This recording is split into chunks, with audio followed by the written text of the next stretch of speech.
1 साल पहले लगभग मुझे बैक पेन स्टार्ट हुआ था और धीरे धीरे करके वो इतना बढ़ गया था कि मेरे लेफ्ट लेग में बिल्कुल ही मूवमेंट बंद हो गया था, मैं चल भी नहीं पा रही थी।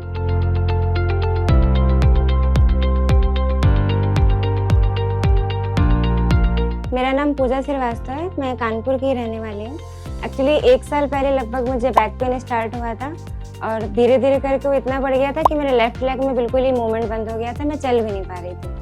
तो मैं कई लोगों के सजेस्ट करने पे रीजेंसी हॉस्पिटल आई थी और डॉक्टर हरप्रीत सर को दिखाया था। तो उन्होंने बोला कि सर्जरी का सजेस्ट किया था। तो एज यूजुअल जो सबके साथ होता है, मुझे भी डर था कि सर्जरी के बाद नॉर्मल लाइफ रहेगी कि नहीं रहेगी। मैं कई लोगों से कंसल्ट किया कि सर्जरी कराना बेटर है कि नहीं, देन यही हुआ कि सर्जरी ही करानी रहेगी। सर ने मुझे सबसे पहला सवाल भी मेरा ये था कि जैसे मुझे डांस का शौक है तो मैं सर्जरी के बाद डांस कर पाऊंगी कि नहीं, बाकी जो वर्कआउट वगैरह कर पाऊंगी। सर ने बोला था एज यूजुअल कर लोगी।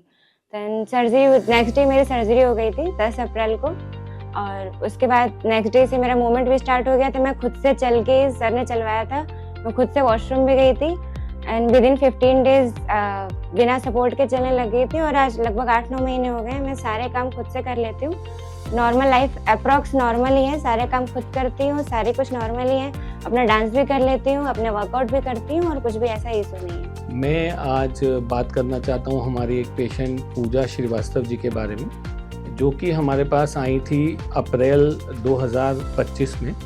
पूजा जी एक बैंकर हैं SBI में, और जब ये हमारे पास आई थी ये ऑलमोस्ट व्हीलचेयर पे थी, क्योंकि इनको लगभग 3 से 4 महीने से कमर दर्द था। और वो दर्द इनके पैर में यहाँ से शुरू होकर नीचे पैर तक जा रहा था। इनको पैरों में झंझनाहट थी और कमज़ोरी भी महसूस हो रही थी। पहले 3-4 महीने इन्होंने कुछ दवाएं, फिजियोथेरेपी, जो कि ज़्यादातर बैक पेन में लोग ट्राई करते हैं और ठीक भी हो जाते हैं, इन्होंने भी ट्राई करी थी।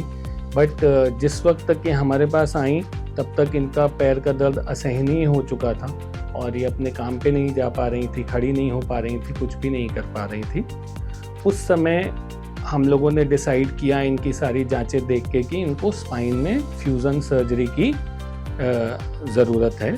और नेक्स्ट डे ही इनको इन्वेस्टिगेशंस करने के बाद हम लोगों ने इनका एक L4 L5 transforaminal lumbar inter body fusion surgery किया, जो कि एक बहुत ही सक्सेसफुल प्रोसीजर है।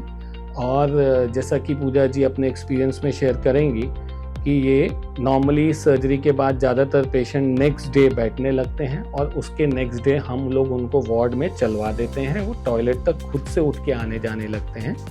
ज़्यादातर पेशेंट्स को ऑलमोस्ट 80 to 90% जो पैरों में दर्द है उसमें रिलीफ, झंझनाहट, सुनपन में रिलीफ ऑलमोस्ट इमीडिएटली ही मिल जाता है, डिपेंडिंग अपॉन कि कितने समय से उनको प्रॉब्लम चल रही है।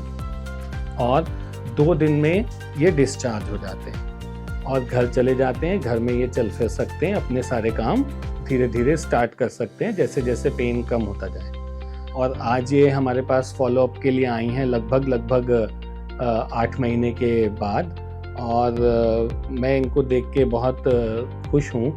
और ये आज की डेट में अपने सारे काम कर लेती हैं, उठ बैठ लेती हैं, नीचे बैठ जाती हैं, स्कूटी चला लेती हैं, बैंक में जा रहे हैं, अपने सारे काम कर रही हैं। जो भी अगर आपके सामने या बगल से ये निकल जाएंगी तो कोई भी इनको देख के नहीं बता पाएगा कि इनका स्पाइन सर्जरी हुआ है। और यही हमारा एम है, पेशेंट को बैक टू नॉर्मल लाइफ देना, कि जैसे वो एक नॉर्मल लाइफ इस बीमारी की जकड़ में आने से पहले जी रहे थे, ये वैसी ही नॉर्मल लाइफ दोबारा एंजॉय कर पाएँ without any activity restriction. And मैं बहुत खुश हूँ इनको देख के कि ये लगभग अपनी पूरी नॉर्मल लाइफ लीड कर रही हैं।